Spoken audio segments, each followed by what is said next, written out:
Selamat sore para netizen dimanapun kita berada, salam inspirasi bagi kita semua ya. Ini ada lembaga survei begitu ya, cukup menarik begitu kan ya. Saya katakan bahwa Anies Baswedan dilemahkan di lembaga survei ya, Anies Caimin ya dilemahkan di lembaga survei. Apakah masyarakat percaya? Tidak percaya begitu kan ya, terkait dengan lembaga-lembaga survei hari ini begitu. Mengapa begitu kan ya? Karena sudah paham realitasnya di koalisi perubahan begitu kan ya, baik dari PKB, Nasdem dan PKS, dia punya survei internal sendiri. Ternyata itu lebih dari itu begitu kan ya. Bahkan survei dari SMRC kan afiliasinya kemana sudah paham mereka begitu kan. Tapi yang jelas masyarakat sudah paham bahwa lembaga survei seperti itu kan bisa saja begitu kan ya. Memainkan itu begitu. Maka saya katakan bahwa Anies Caimin dilemahkan di lembaga survei begitu. Mengapa? Biar masyarakat begitu kan ya menangkapnya itu bahwa Anies Caimin ini lemah begitu kan. Dan pada kenyataannya di masyarakat lihat saja begitu kan. Wah, luar biasa begitu ya. Anies disambut di situ, Anies Caimin disambut di situ begitu ya. Dan bahkan ya pada hakikatnya kalau kita melihat dari peristiwa-peristiwa yang ada begitu kan, Anies Caimin ini sangat memungkinkan menang satu putaran loh begitu kan. Jangan heran di situ begitu ya. Karena pada hakikatnya wah, ini luar biasa yang menyambut Anies Baswedan di berbagai daerah, apalagi Anies Caimin begitu sudah deklarasikan begitu kan. Kalau surveinya ya itu aja begitu kan, terafiliasi dengan partai yang lain, saya kira sampai kapanpun Anies Baswedan tidak akan pernah menang di lembaga survei begitu kan. Tetapi dalam dunia kenyataan kita tunggu saja bahwa Anies Baswedan itu kemenangan sangat luar biasa sekali begitu ya. Mengapa saya katakan bahwa Anies Caimin ini dilemahkan oleh lembaga survei? Karena dia membuat narasi kepada masyarakat seolah-olah Anies Caimin itu lemah begitu. Padahal tidak begitu. Padahal dampak dari survei itu kan hanya 1%. Itu kalau nyampe begitu. Mengapa? Karena setiap pekan begitu kan, ya muncul survei baru begitu kan, yang terafiliasi dengan salah satu capres begitu kan. Ya, atau cawapres begitu kan. Ya artinya apa? Artinya tergantung sponsornya mereka siapa begitu kan. Kok bisa? Ada yang kredibel, yang ada yang tidak, pastinya seperti itu begitu ya. Ini jadi gini, untuk melemahkan kekuatan massa dan dukung terhadap pasangan Amin ya, yang terus ya bergelombang ya bak tsunami, mereka akan pakai cara jahiliyah untuk mendegradasi, yaitu dengan melalui hasil survei-survei ya. Ya enggak sih ini. Banyak lihat saja di situ begitu kan ya, katanya begitu. Lihat saja padahal di Jawa Timur ya Pak Prabowo menang katanya di situ begitu. Pada hakikatnya begitu, lihat saja bahwa yang ada selama ini begitu kan ya, karena PKB bergabung koalisi perubahan bersama Anies Baswedan, tentu ini menjadi lumbung kemenangan ya Caimin ya. Karena pada hakikatnya di Jawa Timur itu kalau nggak PDIP ya PKB begitu. Setiap tahunnya seperti itu begitu. Jadi kalau kita masih percaya terhadap lembaga survei, saya kira agak jauh mereka begitu ya. Jadi ya saya sudah katakan bahwa Anies Caimin itu ya bisa saja dilemahkan di lembaga survei begitu kan, untuk memberikan narasi-narasi. Padahal dampaknya itu ya orang-orang yang sudah sayang kepada Anies Baswedan, hatinya sudah terikat kepada Anies Baswedan, dia akan memilih yang lain walaupun ada survei-survei apapun, dia tidak akan percaya begitu ya. Saat ini sudah sulit untuk menjegal Anies ya, bahkan dan sekarang sudah pinter ya, masih percaya survei abal-abal, enggak banget gitu. Realitanya ya emang gitu, di kampung-kampung dan di kota-kota kecil di Jawa khususnya masih berpikir 2 sampai 3 kali untuk ke Anies ya. Mereka bertanya kenapa bukan ke Imin Anies begitulah ya, masih tersemangat dalam jiwa mereka. Percayalah, foto dan video Anies di tengah ribuan pendukung cuma hiasan, katanya begitu.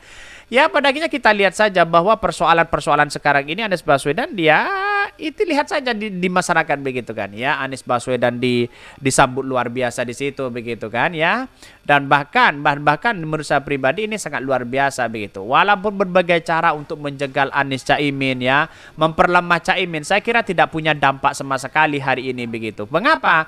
Ya karena masyarakat kan sudah percaya terhadap Anies Caimin ini begitu kan. Ngapain kita percaya terhadap lembaga survei yang kemudian ya seperti itu afiliasinya. SMRC punya siapa coba begitu kan ya, apalagi dengan yang lain begitu, afiliasinya sangat luar biasa. Mengapa Anies Baswedan tidak tertarik dengan lembaga survei begitu?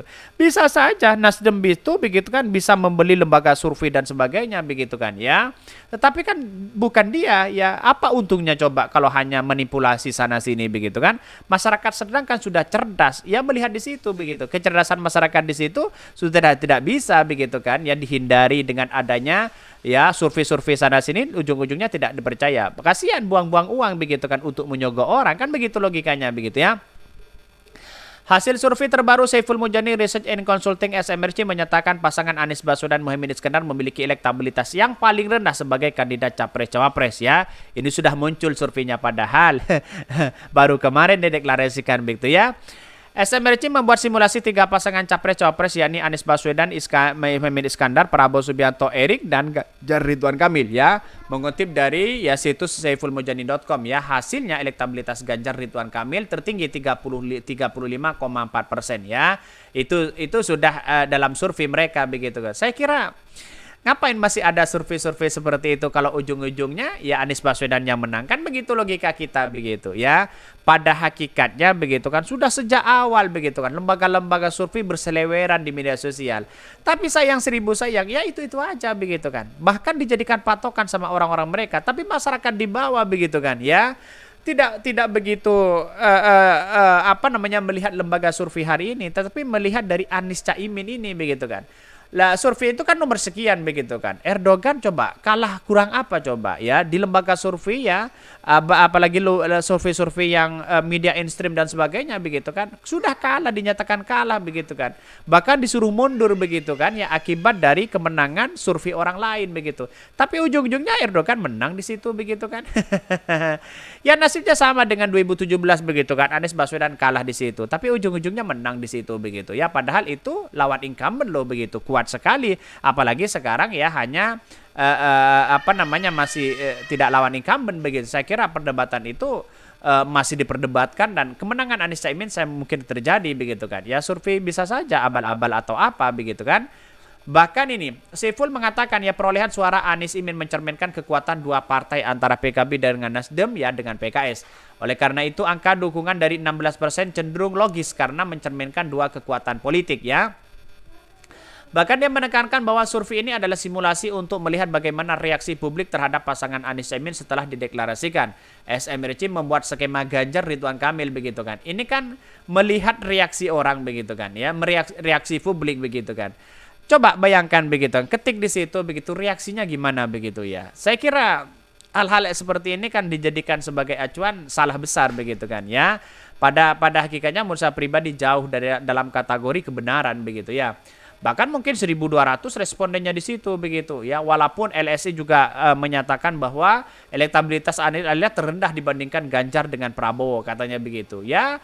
Inilah politik kita begitu kan ya. Ujung-ujungnya apa coba begitu kan ya. Di detik-detik akhir kita tunggu saja bagaimana ya simulasi itu begitu, apakah survei itu benar atau tidak begitu. Ya ujung-ujungnya ya itu aja begitu kan. Maka perdebatan yang selama ini muncul antara polling dengan survei ini saya kira menjadi tolak ukur sebenarnya sih. Tapi di satu sisi melihat dari potensi kemenangan Anies Baswedan, saya kira menang mutlak begitu kan. Anies Caimin bisa saja menang putaran begitu, menang satu putaran.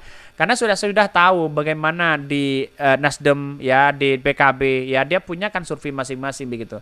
Hanya 1.200 ya itu aja kok begitu kan. Kita tunggu saja bagaimana ya lawan-lawan mereka begitu kan. Ya pada hakikatnya kan Anies Caimin sudah punya pasangan. Masa punya pasangan kalah apalagi tidak, kan begitu logikanya begitu ya. Tapi yang jelas orang yang percaya terhadap lembaga survei ya iya aja begitu kan. Tetapi kalau menggunakan otak kita ya, akal sehat kita, saya kira jauh dalam kategori ini begitu. Dan saya kira bahwa hal-hal seperti itu kan tidak perlu kita percaya begitu ya. Ya kata netizen zaman-zaman Hilya masih dipakai begitu. Oke, mungkin itu yang kami sampaikan ya, tonton terus channel Honari Podcast Rayan ini kan ada berita-berita menarik dan viral setiap harinya. Salam para netizen, salam inspirasi bagi kita semua. Jangan lupa di subscribe channel YouTube Honari Podcast Rakyat ini.